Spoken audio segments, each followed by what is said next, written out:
Hey Trey, obviously before the rain delay with Aaron Nola, how did he limit the offense? What was he doing so well? He's pretty funky guy. He's got a weird delivery and really he has three really good pitches to go with it. So, I've been in this division for a while, and I always thought he was tough at bat. So when you don't get a chance to see him very often, he can kind of make it tough on you. And he did that in the first time around. And he's just mixing all his pitches, and he's got good stuff. And then after the rain delay, when you guys got to the bullpen, you were able to attack them offensively. What allowed for your success with your double as well as the single you had tonight? Yeah, just trying to get good pitches to hit, not miss them. I felt like my first two at bats, I got some pitches to hit, fouled them off, and then, I got one lucky hit, and my fourth at bat, but my third at bat, I felt like I got a good pitch to hit, and didn't miss it. So that's what it comes down to. And I felt like when we got to the bullpen, we just didn't miss our pitches, and Corey got us going with that homer, and we just kept rolling from there. And speed obviously is a key element of your game. How did you stay warm through the rain delay so that way you could come back out and honestly run the bases, just continue to do it so well? Yeah, just try to get off my feet during rain delay and not stay in my cleats, as much as I can, and then kind of go through my warm up again, like I do prior to the start of a game. I try to go through that again just to make sure that I'm ready to go whenever it may be, because baseball, you do a lot of standing up, sitting down, standing up, sitting down. You don't know when you're going to need to sprint, so you just got to stay active. Next question is for Mike DiGiovanna. Go ahead. Hey, Trey, as much as you hate to lose Max in a game like this, was there some relief with the way Nola was throwing to get him out of the game as well?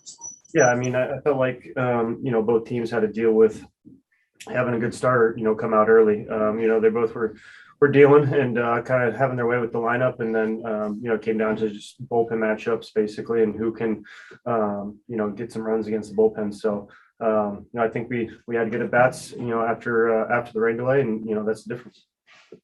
Sure, you've seen your share of rain delays over the years. You ever seen something this fast and furious come from above? Yeah, I was laughing. The guys in here are really mad about the rain, and I've played in it a long time, and I'm used to it. And I was kind of giving them a hard time that they were complaining that they didn't have this out on the West Coast, and I'm saying this is normal. So we were going back and forth, but we kept it locked in, and I think it's good we got a chance to finish the game and not have to play 2 games tomorrow. Thanks, Trey. Next question is from Fabian Ardaya. Go ahead. Hey Trey, now that you've had a few days, sort of being at the top end of this lineup, I mean, seeing 1 through 8, the depth of this lineup, what sort of stands out to you about these guys? It's ridiculous. The depth's crazy, and the bench as well. It seems no matter who they put in the lineup and where, we're having good at bats, and we're stringing hits together. And then I feel like anybody can hit a homer at any time in this lineup, and it's fun to be a part of. It's fun to compete with these guys, and we just got to keep doing our thing and keep it rolling, like I said. But I think our lineup and our depth is going to be a big part of that. Does it change sort of like how you run the bases, stuff like that, when you're on base in front of those guys? I know Doc sort of said that you have a green light to go whenever, but like just sort of change how aggressive you are, or anything like that?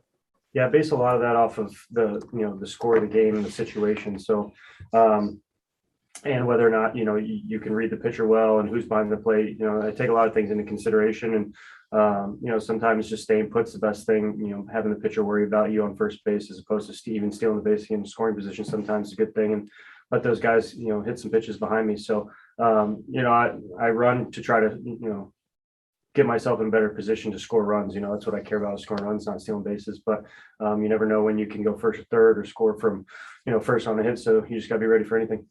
Thanks, Trey. Next question is from Mark Feinstein. Go ahead. Trey, you guys, lose Max to the rain delay. Given how hot Philly's been, how big was it for your bullpen to come in and do the job they did today?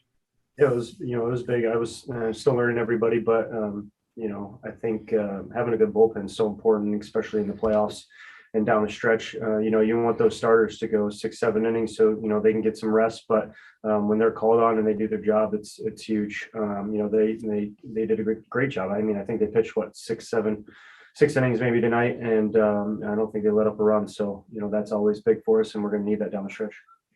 Thank you. Last one's from Michael Duarte. Go ahead.